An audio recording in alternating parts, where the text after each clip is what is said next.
ஏன் காகங்கள் இறந்த பின்பு அந்த காகத்தை சுத்தி வருது அப்படின்னு நீங்க யோசனை பண்ணிருக்கீங்களா? ஏன் நம்ம விரல்கள் தண்ணிக்குள்ள இருந்தா சுருங்கி போகுதுன்னு ஒரு முறையாவது நீங்க யோசனை பண்ணி பார்த்திருக்கீங்களா? ஏன் தீயணைப்பு வாகனங்கள் பூராமே சிவப்பு நிறத்துல இருக்குன்னு நீங்க தெரிஞ்சுக்கிட்டா ரொம்ப ஆச்சரியப்படுவீங்க.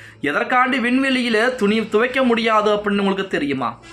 இந்த மாதிரி அமேசிங்கான ஃபேக்டை நீங்க தினம் தினம் தெரிஞ்சுக்கணும்னு நினைச்சீங்கன்னா நம்ம சேனலை சப்ஸ்கிரைப் பண்ணிட்டு இந்த வீடியோக்கு ஒரு லைக் பண்ணிருங்க.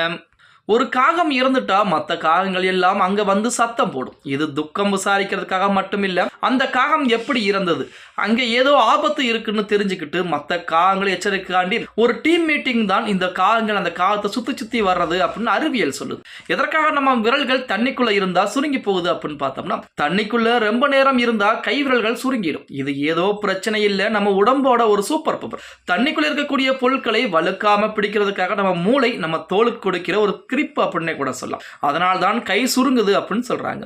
எதற்காக தீயணைப்பு வாகனங்கள் சிவப்பு நிறத்துல இருக்கு அப்படின்னு பார்த்தோம்னா, சிவப்பு நிறம் தான் தூரத்தில் இருந்து பார்த்தாலும் டக்குன்னு கண்ணுல படுமா. மற்ற வாகனங்கள் கூட்டத்தில் இருந்தாலும் எமர்ஜென்சி நேரத்தில் தீயணைப்பு வண்டி வர்றதை எல்லாரும் சீக்கிரம் கவனிச்சு வழிவிடணுங்கிறதுக்காண்டிதான் அந்த வாகனங்கள் முழுக்க சிவப்பு நிறத்திலே வடிவமைச்சிருக்காங்க. ஏன் விண்வெளியில துணி துவைக்க முடியாது அப்படின்னு நீங்க யோசனை பண்ணியிருக்கீங்களா?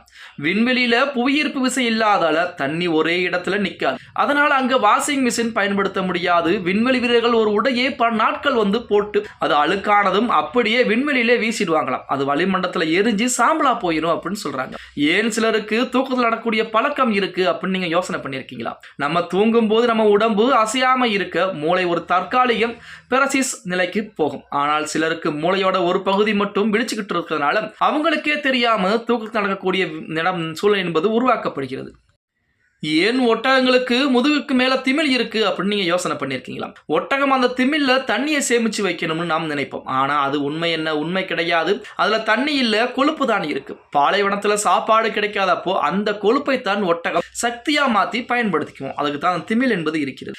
ஏன் கிரிக்கெட் பால் சிவப்பு மற்றும் வெள்ளை நிறத்துல இருக்கு அப்படின்னு பார்த்தோம்னா, பகல் நேர ஆட்டங்கள்னா சிவப்பு பால் பயன்படுத்தப்படுது. ஏன்னா வெளிச்சத்துல சிவப்பு நல்லா தெரியும். ஆனா நைட் மேட்ச்ல ஃபிளட் லைட் வெளிச்சத்துக்கு பாத்தீங்க அப்படின்னா சிவப்பு பால் பழுப்பு நிறமா மாறிடும். அதனாலதான் பளிச்சுன்னு தெரிகிற வெள்ளை நிற பந்தை பயன்படுத்துறாங்க.